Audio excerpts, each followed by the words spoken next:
안녕하세요. 어느새 인생의 황혼을 지나고 있는 60대 남자입니다. 저는 검사로 재직하다가 퇴직을 했고, 현재는 변호사로 일하고 있습니다. 사자 직업 명칭이 사로 끝나는 직업을 가리킨다고 하죠. 예전에도 그랬지만 요즘 시대에도 사회적 인식이 좋아 선망의 대상이라고 하던데, 제 직업을 아는 사람들은 좋은 집에서 등 따숩게 자랐구나. 부모님의 기대와 바람대로 잘 자랐네. 그 집 부모 자식 농사 성공했네. 이렇게 쉽게 단정짓곤 합니다. 그러나 사람들의 생각과 달리 제 유년 시절은 황량한 들판과 같았습니다. 기댈 곳 하나 없는 허허벌판에서 인생에 불어닥치는 풍파를 온몸으로 맞으며 자랐지요. 고아원 출신 검사, 서울대 법대에 가고 사법시험을 패스해서 검사가 됐을 때 짤막하게 신문기사 한쪽을 장식하기도 했었네요. 그런 타이틀을 달고 신문에 실리는 걸 원하지는 않았지만 사람들은 인생 역전, 감동 스토리를 좋아하니까요. 어린 시절 학교에 갔을 때 제가 평범한 다른 집 애들과 다르다는 걸 알았습니다. 넌 집이 어디야? 은혜의 집. 은혜의 집? 집 이름이 특이하다. 그게 어디 있는 건데? 여기서 좀 멀어. 차 타고 가야 하거든. 그때였어요.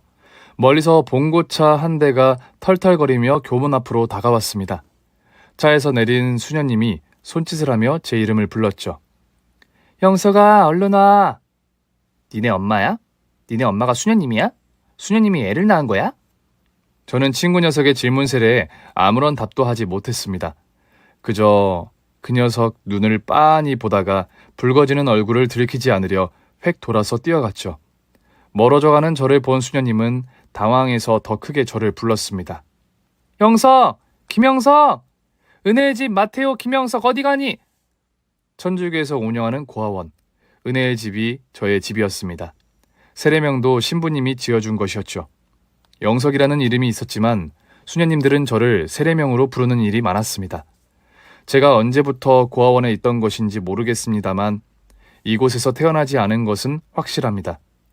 여러분은 인생 최초의 기억이 무엇인가요? 대부분 5살, 6살 정도 때에 단편적인 사건들이 떠오를 겁니다. 부모님과 함께했던 소소한 일상, 아니면 여행지에서의 특별한 추억 같은 것이겠죠. 제 최초의 기억은 5살 때입니다. 예수님이 못 박혀있는 십자고상 아래에서 울던 저를 둘러싼 사람들, 애처롭게 나를 바라보는 수많은 눈동자들. 그것이 제 최초의 기억이에요. 아무튼 기억이라는 걸 할 수 있는 나이. 저는 은혜의 집에 있었습니다. 초등학교 당시 초등학교에 다니며 우리 집이 보통의 집과는 다르다는 걸 깨달은 저는 틈틈이 수녀님께 질문을 했습니다. 수녀님, 궁금한 게 있어요. 뭔데? 저는 여기서 태어났나요? 그건 아니란다, 마테오. 그럼요? 제 엄마 아빠는 어디에 있어요? 저를 여기 맡긴 거예요? 언제 데리러 오나요? 마테오야, 사실 너는... 수녀님은 짐짓 이야기하기를 망설였습니다. 어린 제가 상처받을 것이 걱정되어서인지 어린 제가 이해를 못할까봐 난처했는지 한참을 고민하다가 이내 간단한 답을 하셨어요. 그러니까 마테오는 하느님께서 이곳에 보내주신 거야. 하느님과 성모 마리아의 사랑과 은혜, 보호하심으로 여기 있는 거란다. 아니 수녀님, 그런데 제가 성모 마리아님의 친아들은 아니잖아요. 그러니까 저를 낳아주신 저희 엄마 아빠는 어디 있냐고요. 언제 다시 데리러 오신대요? 엄마 아빠 사진 있어요? 사진이라도 보여주세요. 어린 저였지만 수녀님의 눈에 담긴 그윽한 슬픔을 느낄 수 있었습니다. 그거 아세요? 어렵고 힘들게 자란 아이들일수록 눈치가 빠르다는 거요. 생존 본능 같은 거겠죠. 저는 눈치가 빠르고 말수가 적은 아이였어요. 궁금한 말, 하고 싶은 말은 항상 똑같은데 고아원에 있는 누구도 그 답을 명확하게 해주질 않으니까요. 고아원 운동장 구석에 나무가 저의 유일한 쉼터였습니다. 나무 아래서 책을 읽다가 잠이 드는 나날들, 나무는 항상 그곳에 있었지요. 제가 사춘기에 접어들 무렵 나의 라임 오렌지 나무라는 책이 우리나라의 발간이 되었습니다. 당시 고아원에서는 기부 물품을 많이 받았는데 많은 물품들 중에서도 저는 책이 들어올 때가 가장 좋았답니다. 어려운 가정에서 괴롭힘을 받으며 자라는 제제가 나무를 친구 삼아 대화하고 그를 감싸주는 비밀 친구 뽀르뚜가 아저씨를 만나며 어른이 되어가는 성장소설이죠. 제제, 그래도 너는 좋겠다. 못살게 굴기는 해도 너는 가족이 있잖아. 엄마, 아빠, 누나들, 대가족이야. 좁은 집에서 복작복작 지지고 볶고 살아도 피가 섞인 가족. 진짜 가족인 거야. 여긴 같이 사는 사람들이 많아. 가족 같은 공동체라고 하지. 그럼 나도 대가족인 건가? 네 생각은 어때, 제제? 영석아, 피가 섞인 가족만이 진짜 가족인 건 아니야.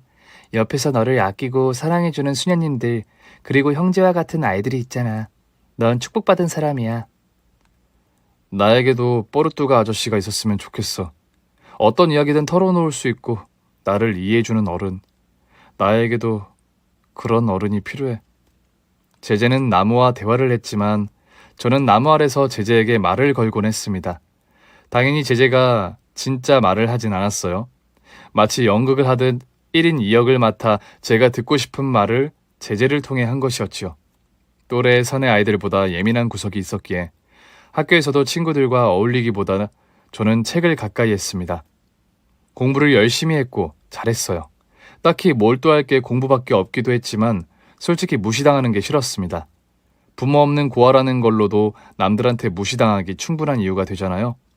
그건 제가 어쩔 수 없는 거라고 해도 다른 걸로는 무시당하고 싶지 않더군요. 마테오, 이번에도 1등을 했구나. 네. 매번 전교 1등을 놓치지 않다니 정말 대견스럽다, 마테오. 대학에 대해 생각하고 있니?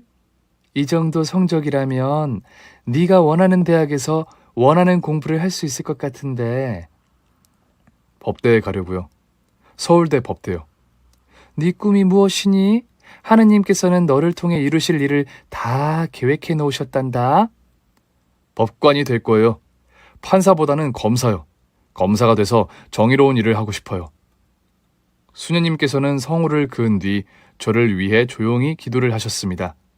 마테오의 앞길에 주님의 보호하심과 사랑이 함께하기를. 마테오 영석이를 통해 주님의 뜻이 이루어지기를 기도합니다. 아멘. 아멘. 기도는 감사했지만 저는 그때 속으로 이런 기도를 했습니다. 주님, 저도 저를 통해 주님의 뜻이 이루어지기를 원합니다. 그런데 딱 한 가지 소원이 있습니다. 제가 살아있는 동안에 저를 낳아주신 부모님을 만나게 해주세요. 어떤 이유로 저를 은혜의 집에 맡겼는지 모르겠지만 저는 그분들을 원망하지 않습니다. 그저 낳아주신 부모님 얼굴을 한번 보고 싶을 뿐이에요. 고3 때는 시간이 정말 빨리 지나갔습니다. 대학 입학 학력고사를 받고 당당히 서울대 법대에 입학했습니다. 대학 입학을 앞두고 성인이 된 저는 고아원을 떠나게 되었습니다. 대학 등록금과 학비는 은혜의 집을 꾸준히 후원하시던 분이 해결해 주셨다고 들었습니다. 나의 라임 오렌지 나무 속의 뽀르뚜가 아저씨도 키다리 아저씨의 키다리 아저씨도 아니었지만 너무 감사한 일이었죠. 고아원을 떠나기 전날 짐을 다 챙기고 수녀님께 인사를 드리러 갔습니다. 그동안 감사했습니다. 기숙사 생활은 괜찮겠니? 그럼요. 평생 단체 생활을 했는걸요. 기숙사 생활쯤이야 그 누구보다 잘할 자신이 있습니다. 그래, 마테오. 대학에서도 학업에 집중해야 한다. 어지러운 시국이지 않니? 명심하겠습니다, 수녀님. 그런데 제 대학 등록금과 학비를 내주신 분께 인사를 드리고 싶은데요. 마음은 충분히 알겠지만 그분이 한사코 익명을 원하시는구나. 남들 앞에 나서거나 드러나기를 원치 않는다고 하신단다. 자선을 베풀 때에는 오른손이 하는 일을 왼손이 모르게 하여 마테오 복음서 6장 3절. 정말 복음서의 가르침을 삶에서 실천하시는 분이시네요. 다 주님의 은총이 함께한 덕분이란다, 마테오. 우리 영석이가 이렇게 잘 자라준 것 그 모든 것이 다 감사하구나. 다 신부님과 수녀님들 덕분이지요. 제가 정말 이곳을 떠날 날이 오는군요. 열심히 공부하다 방학 때 찾아뵙도록 할게요. 저에겐 이곳이 집이잖아요. 마테오, 아직도 부모님이 그리운 거니? 네. 어렸을 때 원망도 했지만 이제 그런 마음은 없습니다. 다만 궁금하기는 해요. 왜 나를 이곳에 맡겼는지, 어떤 이유로 그랬는지요. 영석아, 너는 너의 부모님이 이곳에 너를 맡기신 게 아니란다. 그래서 나도 너를 낳아주신 부모님 얼굴을 뵌 적이 없어. 네? 그럼요? 수녀님은 진실을 말씀하시는 것 같았어요. 그렇죠. 거짓말을 할 이유가 없으니까 부모님 두 분 아니면 둘 중에 한 분이 저를 직접 이곳에 맡겼다면 수녀님이 얼굴을 봤을 거예요. 물론 수녀님이나 신부님을 마주치는 게 껄끄러운 사람들, 민망한 사람들이 가끔 깜깜한 새벽 은혜의 집 문 앞에 아이를 두고 가는 일도 있었지만 저의 경우는 그것도 아니라고 했어요. 그냥 누군가 경찰서에 저를 맡겼고 경찰은 여러 시설에 입소 문의를 했지만 거절을 당했다고 해요. 거듭된 문의 끝에 저를 받아준 곳이 은혜의 집이었답니다. 그럼 경찰서에 저를 맡긴 사람이 제 부모님 중 한 분이었을까요? 그것도 아니란다. 경찰에서 너를 맡긴 사람 신원을 확인했지만 네 부모님은 아니었다는구나. 그동안 저에게 말씀하시진 않았지만 은혜의 집에서도 제 친부모님을 찾기 위해 몇 년은 노력을 했다고 했어요. 제가 성인이 되어 이곳을 떠날 때까지 소식이 없던 걸 보면 해결이 안 된 것이었겠지요. 풀리지 않는 숙제, 궁금증을 떠안고 정든 은혜의 집을 떠났습니다. 저는 법대에 들어가자마자 사법시험을 준비했어요. 야, 김영석, 또 도서관이냐? 야, 여기 있는 우리 모두 피땀 쏟는 노력을 해서 들어온 건데 넌 진짜 독하다. 어떻게 하루를 안 놀고 공부만 하냐? 그냥 뭐 딱히 할 일도 없고. 할 일이 없긴 왜 없어? 명석이 대한민국에서 제일 좋은 대학교에 왔고 또 그냥 대학이냐? 법대잖아, 법대. 야, 솔직히 지금부터 여자들이 줄을 선다, 줄을 서. 너 사법고시 준비한댔지? 네가 진짜 합격할진 모르겠지만 법관이 되는 게 중요한 게 아니야. 그럼 뭐가 중요한데? 어이구, 넌 진짜 공부밖에 모르는 샌님이다. 법관 되는 거 중요하지. 근데 잘 나가고 이름 날리려면 백도 중요한 거거든. 뭐 부모님 배경이 든든하면 꼭 여자 집안만 보진 않겠지만 근데 사실 다 끼리끼리 아니냐? 뭐가 끼리끼리야? 넌 진짜 오늘 나한테 인생 수업 공짜로 듣는 거라고 생각해라. 안 되겠다. 공짜는 아깝고 막걸리 한 잔 어때? 물론 네가 쏘는 거지. 평소 같으면 그냥 무시하고 도서관으로 갔겠지만 너스레를 떨며 소매를 잡아 끄는 동기를 따라 전 집으로 향했습니다. 대학 입학 후 기숙사에 살았고 입학하자마자 사법고시를 준비를 했지만 생활비가 필요했기에 틈틈 과외를 해서 수입을 얻었습니다. 막걸리 한 잔 살 정도는 되었던 거죠. 이미 초저녁부터 전집엔 학생들로 북새통을 이루고 있었습니다. 구석에 자리를 잡은 동기 녀석은 곧바로 모든 점과 막걸리 2병을 주문하더군요. 너무 많은 거 아니야? 뭐가? 둘이 먹기 너무 많지 않냐고. 야야, 전에는 막걸리잖아. 전이 막걸리를 부르고 막걸리가 전을 부르고 그렇게 부르고 불러서 술이 술술 넘어가고 술이 여자를 부르고 여자는 뭘 부르게? 네가 무슨 말을 하는지 난 통 모르겠다. 넌 진짜 유머 감각이 없구나. 입학 때부터 봤는데 넌 혼자 다니더라? 자발적 왕따를 자처하는 이유가 따로 있냐? 자발적 왕따? 난 내가 그렇다고 생각 안 하는데. 그렇구나. 그래. 남들이 뭐라고 하던 내 갈 길을 간다 이거지. 혹시 뭐? 데모 같은 거 하는 거 아니지? 아닌데.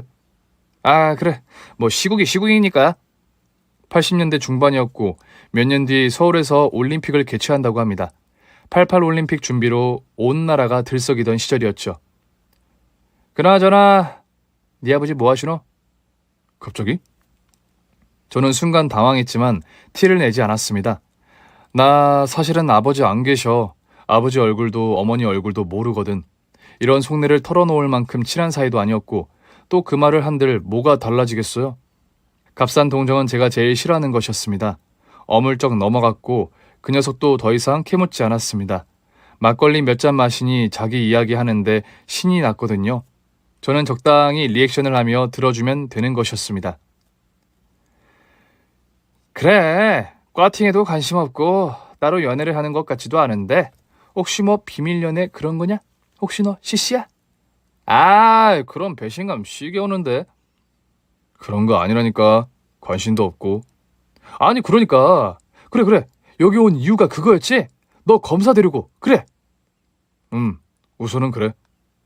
그래, 넌 될 거야. 그렇게 지독하게 공부만 하는데 넌 될 것 같아. 근데 중요한 건 그 다음이거든. 영수가, 이 대한민국 서울에서 88 올림픽이 열리는 시대다. 서울에 잘 사는 사람도 많지 잘 사는 사람이 무엇을 원하느냐? 뭐게? 글쎄, 돈? 돈은 잘 사는 사람이 이미 충분히 갖고 있는 거 아니겠니? 정답은 권력. 권력을 원하지. 그리고 대한민국에서 뭐가 중요하냐? 학연, 지연, 혈연. 이게 최고 아니겠니? 돈은 많은데 권력이 없는 사람들이 연줄을 총동원해서 하는 일이 뭐게? 결혼? 그렇지! 이지혜 엉아 말이 좀 이해가 되니? 있는 집 사람들, 딸 가진 부모가 제일 원하는 게 검사 사위다 이 말이지. 물론 고시패스 하면 줄 서는 건 당연지사인데 뭐 지금부터 괜찮은 집안 아가씨들 여럿 알아두는 게 나쁜 일은 아니니까. 유비무환. 준비가 있으면 근심이 없는 법이니까. 어떻게 이 형이 좀 괜찮은 여자 소개시켜줘? 아니야, 됐어. 너나 만나. 유비무환 잘하고. 근데 갑자기 좀 말투가 재수없다. 넌 뭐든 든든한 장인백 없어도 되는 집안이다 이거야? 아, 그래. 아버지 뭐 하시는데? 아버지, 내 아버지는 하마터면 말할 뻔했습니다. 아버지 없어. 나 고아야. 이렇게 말하면 녀석은 어떤 표정을 할까요? 그렇게 빽이 중요하다며 빽빽거리는 이 녀석이 나를 곱게 볼 리 없을 것 같았습니다. 경멸에 찬 눈빛, 동정 어린 눈빛, 아니 어쩌면 다시는 이렇게 마주 앉아 술 한잔 기울이는 일도 다시 없을지 모르겠지요. 가뜩이나 이거저거 물어보질 않나, 여자를 소개해준다고 하질 않나, 공부에 방해만 되는 것 같아서 차라리 나 고아다, 고아, 됐냐? 이렇게 말하고 녀석을 떨쳐버릴까도 생각했습니다. 그 찰나의 순간에 수많은 생각이 머릿속을 스쳐 지나갔지요.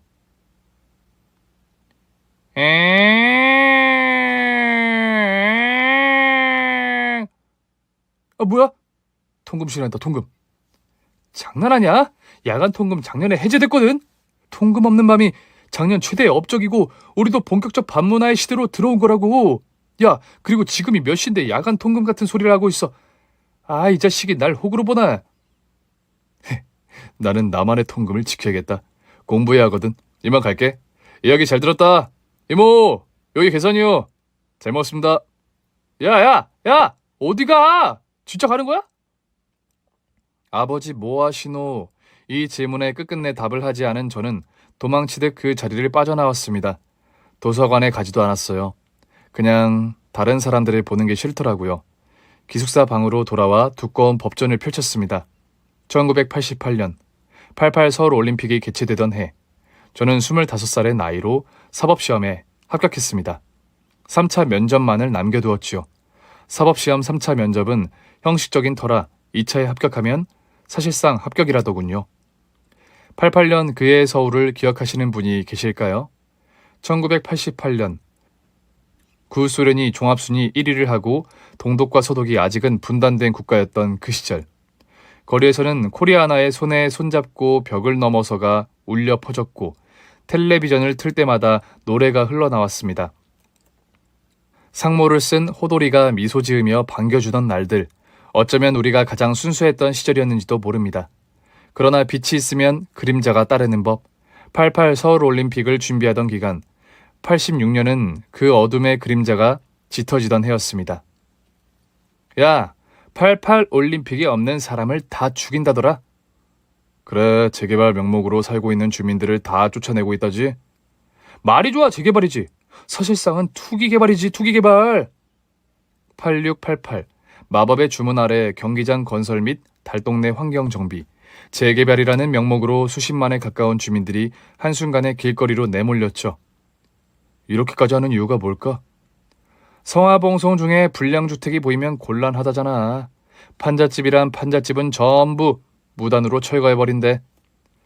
우리나라가 마침내 세계인의 축제, 올림픽이라는 것을 개최하는 것이 자랑스러웠지만 없이 살아왔던 저는 하루아침에 살던 곳에서 내쫓기는 주민들의 사정에 마음이 아팠습니다. 전 세계인이 보고 있다는 전제하 모든 것이 깨끗해야만 했던 시절이었죠. 더럽고 추악한 것은 거리에서 보이면 안 된다는 것이었습니다. 비단 판잣집만 해당되는 것은 아니었어요. 86년 저는 대학 진학 후 처음으로 은혜의 집에 찾아갔습니다. 어수선한 시국이었고 방학하면 찾아뵙겠다고 수녀님과 한 약속이 불현듯 떠올랐기 때문입니다. 수녀님, 저예요. 영석이 마테오 왔어요. 어린 시절 마치 엄마와도 같던 수녀님은 조금 야위고 늙은 모습이었습니다. 5살 꼬마가 24살이 다 되었으니 당연한 일이었지요. 아니, 이게 누구야? 마테오, 정말 오랜만이구나. 잘 지냈니? 금방 찾아뵙겠다고 해놓고 이제야 와서 죄송해요. 잘 지내셨죠? 별일 없으시죠? 그런데 은혜의 집이 뭔가 달라진 것 같았습니다.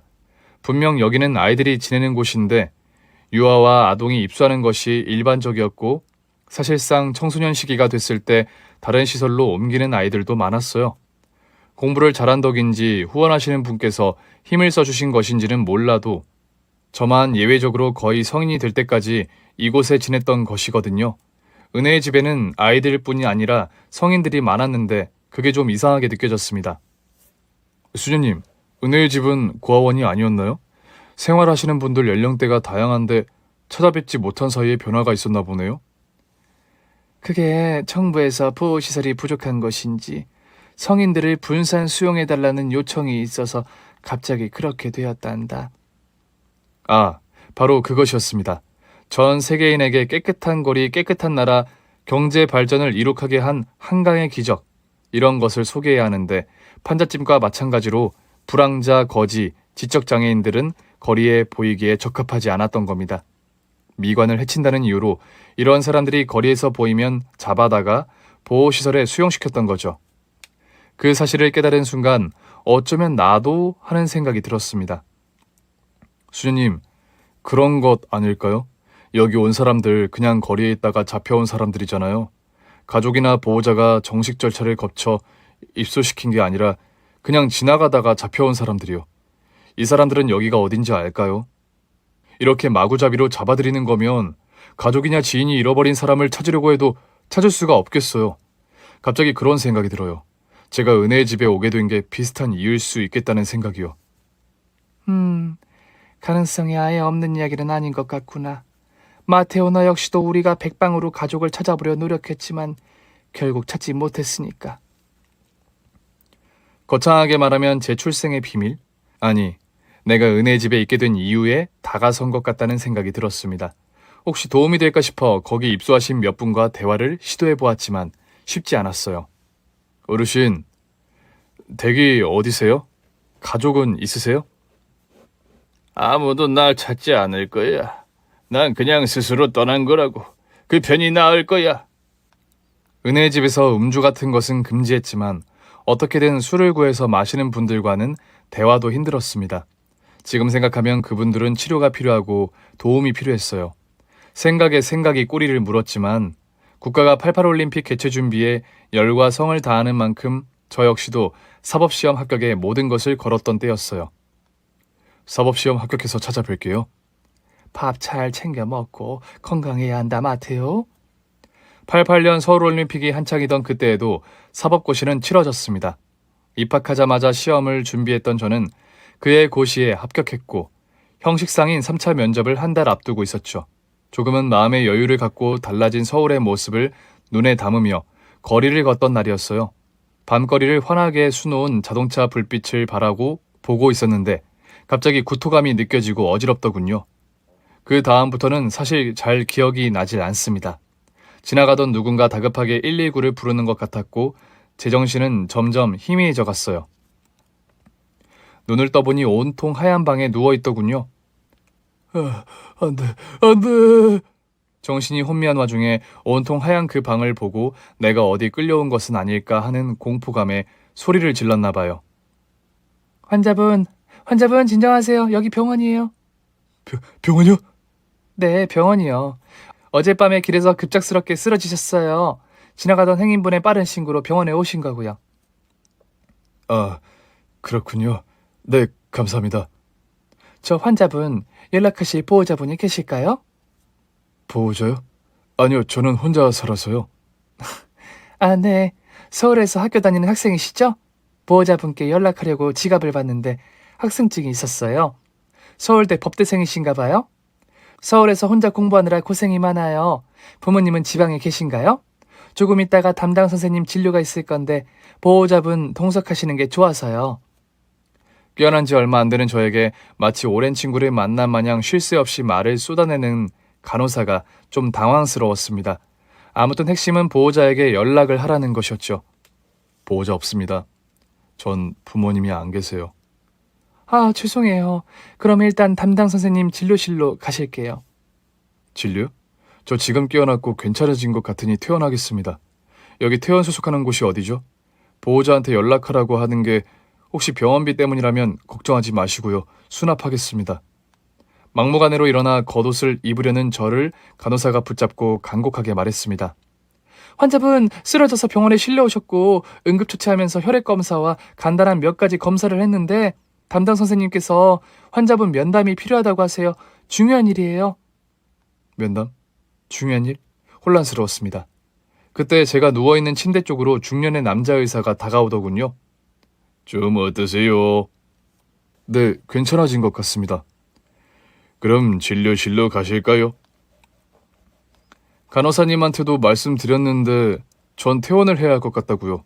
제가 좀 많이 바빠서요. 아니, 그러시면 안 됩니다. 몇 가지 검사를 더 해봐야겠지만 현재로서는 의심되는 소견이 있어서 그냥 보내드릴 수가 없네요. 의사의 말투는 냉철하고 단호했지만 저를 바라보는 눈빛이 깊으면서도 뭔가 애처로움이 묻어나오더군요.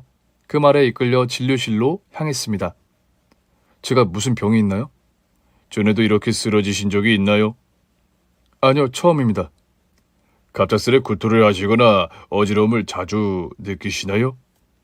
떠올려 보니 사법시험을 준비하는 내에 그랬던 적이 있었던 것 같았어요.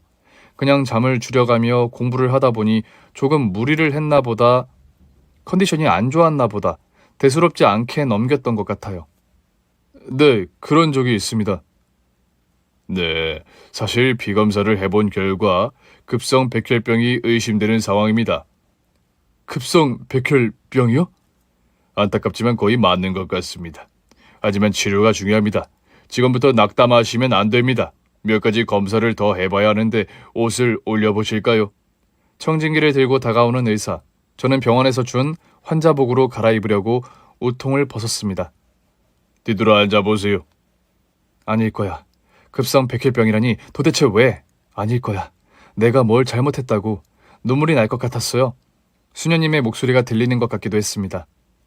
밥 잘 챙겨 먹고 건강해야 한다 마테오. 건강해야 한다 마테오. 수녀님 죄송해요. 제가 아픈가 봐요. 아니 그런데 하느님 너무하신 거 아닙니까?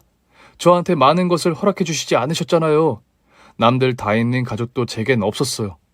그런데 건강마저 허락해 주지 않는다니요. 너무하십니다. 차오르는 눈물을 꾹 참고 있을 때였습니다. 제 등에 손을 대고 있던 의사가 몹시 떨고 있더군요. 따뜻한 의사의 손이 덜덜덜 떨리는 것이 느껴졌어요. 선생님, 왜 그러시죠?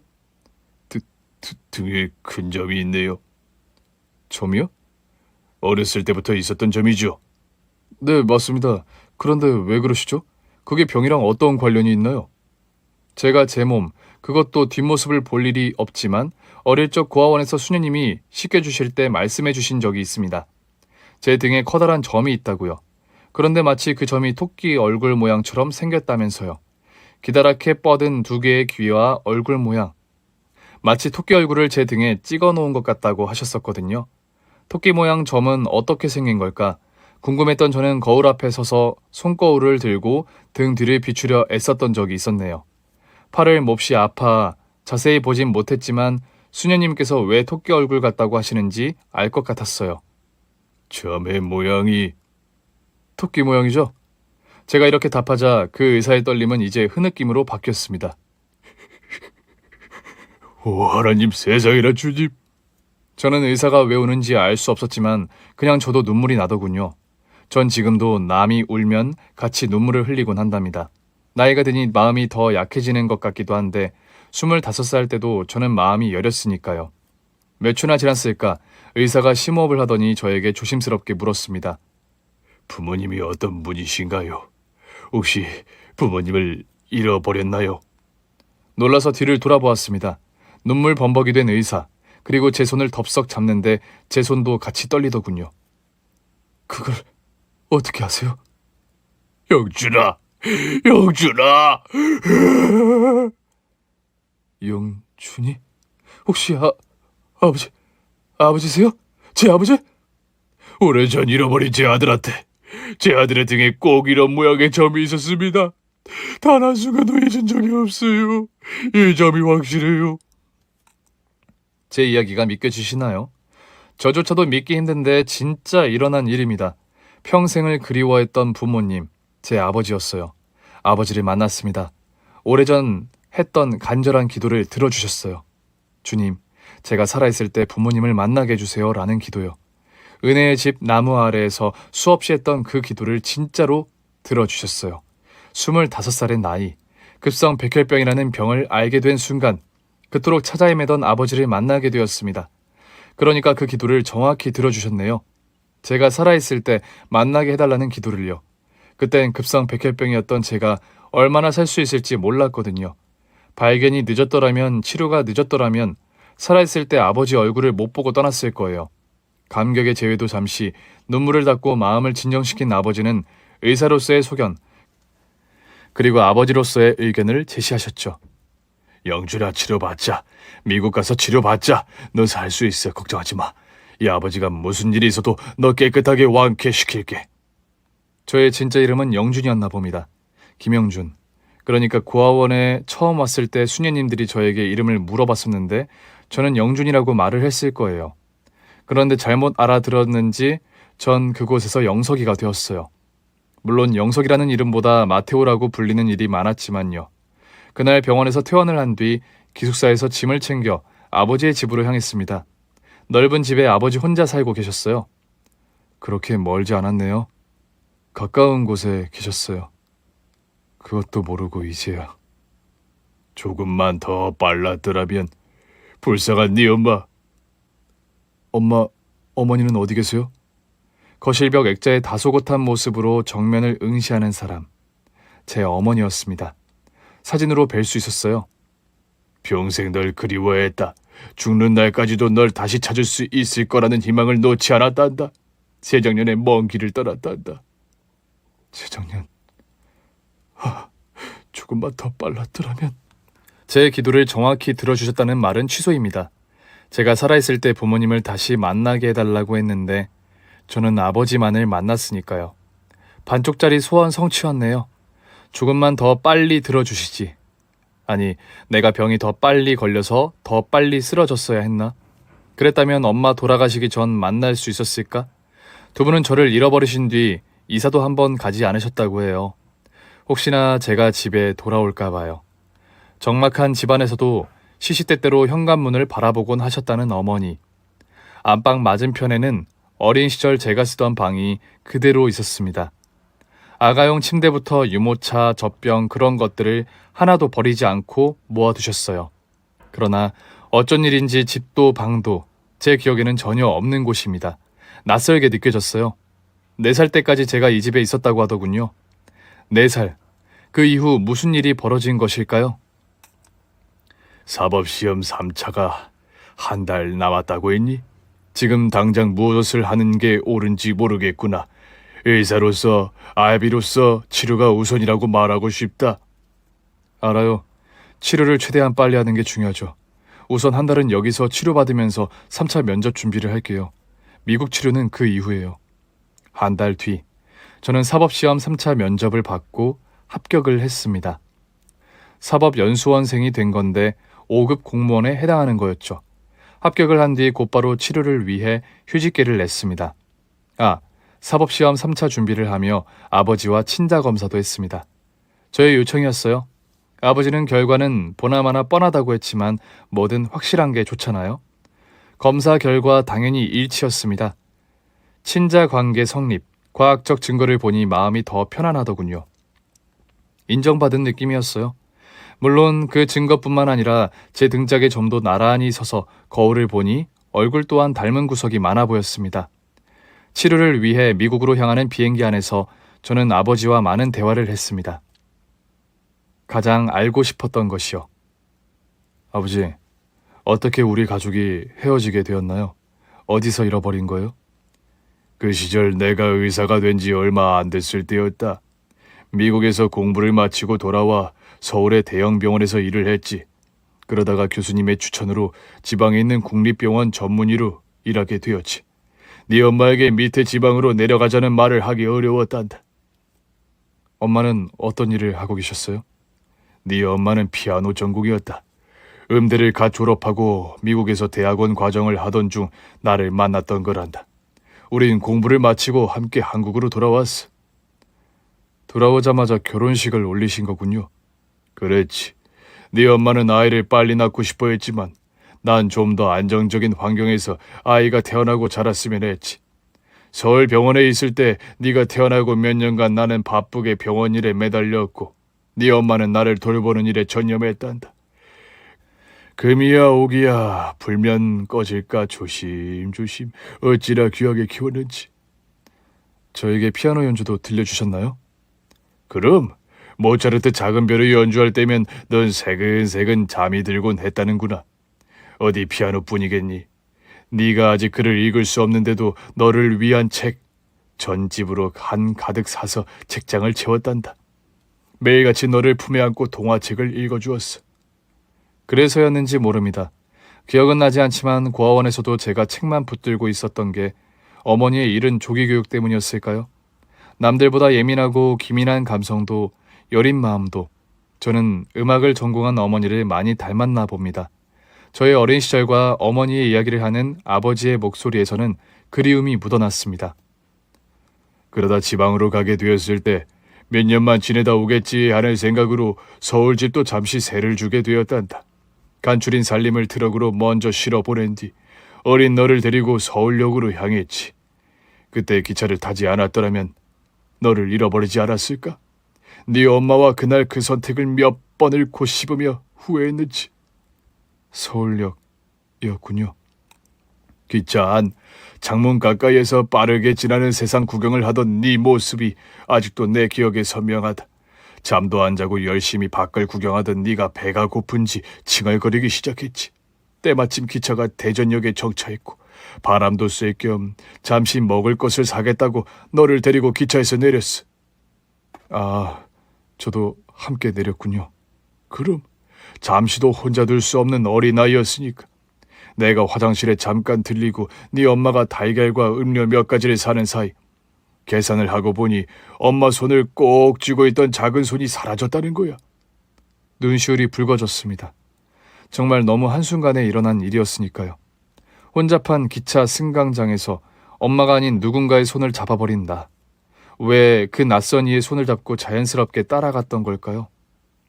네 엄마는 정신이 나간 듯 너를 찾아 승강장 끝에서 끝을 이잡듯이 뒤졌다고 했다.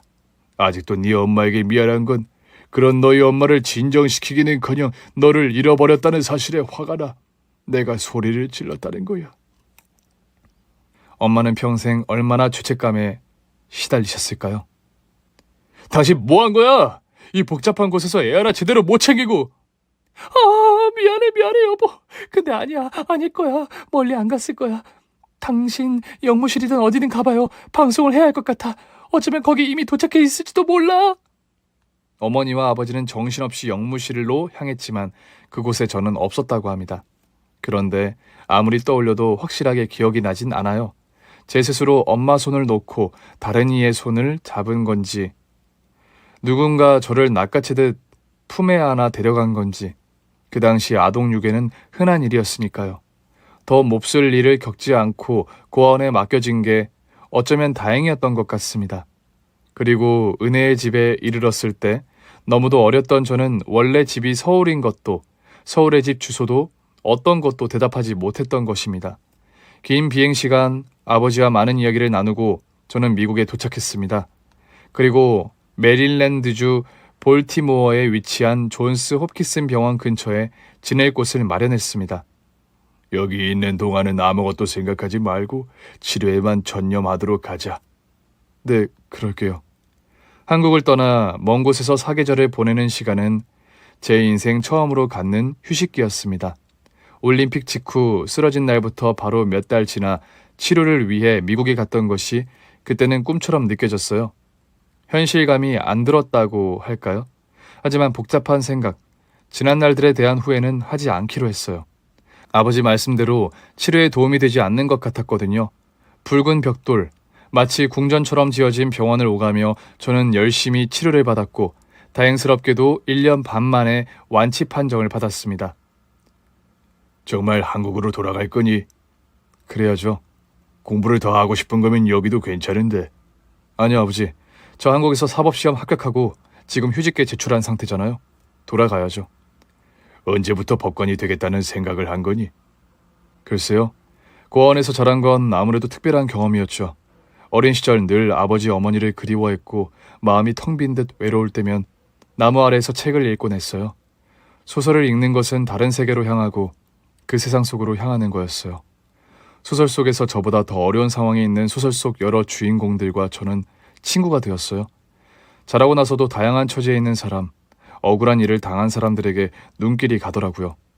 그리고 사회에 도움되는 일을 하고 싶었고요. 의사는 생각을 안 해봤니? 사람 생명을 살리는 정말 보람된 일이죠. 근데 아버지, 아무래도 저는 수술이나 이런 쪽 손기술이 뛰어난 것 같지가 않아요. 피를 보는 것도 좀 힘들고요. 부모 도움도 없이 이렇게 훌륭하게 자라다니. 대견하면서도 너의 그 성장 과정을 함께하지 못한 게 너무나도 미안하구나. 아니에요, 아버지. 제가 힘들었던 것만큼 아버지도 그리고 돌아가신 어머니도 너무 힘들고 괴로운 삶, 그 세월을 견디셨어요. 중요한 건 우리 세 식구가 어느 한 사람도 한순간도 잊지 않고 서로를 그리워했다는 거예요. 함께하지 못한 시간이 길었지만 또 멀리 떨어져 있었지만 우린 언제나 가족이었어요. 제 말에 아버지는 조용히 눈물만 흘리셨습니다. 지나간 일을 되돌릴 수는 없지만 지금 나이가 되어서도 딱 한 가지 후회가 되는 것은 하나입니다. 어머니가 살아계실 때 다시 어머니를 만나지 못한 거요. 병을 완치하고 한국에 돌아와 저는 검사가 되었습니다. 오랜 기간 공직 생활을 하며 담당한 사건 하나하나에 최선을 다했습니다. 최종 판결은 판사가 내리는 것이지만 각종 일들로 타인에게 피해를 입힌 사람들이 그에 알맞은 형량을 선고받을 수 있도록 최선을 다해 수사에 임했습니다. 그리고 한 해도 거르지 않고 어머니의 기일에 납골당을 찾았습니다. 엄마, 좋았어요. 아버지도 함께요. 엄마의 한결같은 사랑과 기도에 제가 이렇게 잘 자랐어요. 자주 찾아뵐게요. 사진 속 어머니는 말이 없으셨지만 선한 눈빛을 저를 향해 웃는 것 같았죠. 어느덧 세월이 흘러 아버지도 돌아가셨고 저를 자식처럼 돌봐주시던 은혜의 집 수녀님도 영면하셨습니다. 그리고 저는 검사를 퇴직하고 변호사 일을 하고 있었어요. 피해자 편에서 함께하며 보다 직접적으로 목소리를 내고 있습니다. 60이 넘어서야 꺼내는 제 긴 이야기를 들어주셔서 고맙습니다. 그리워하는 사람, 꼭 다시 만나야 하는 사람이 있으신가요? 누군가를 잊지 않고 그리워하는 마음에는 강력한 힘이 있다는 걸 여러분도 기억해 주셨으면 합니다. 오늘 준비한 사연은 여기까지입니다. 재미있게 들으셨다면 구독과 좋아요, 알림 설정까지 눌러주세요. 그럼 저는 다음 사연으로 찾아뵐게요. 오늘도 건강하고 행복하세요.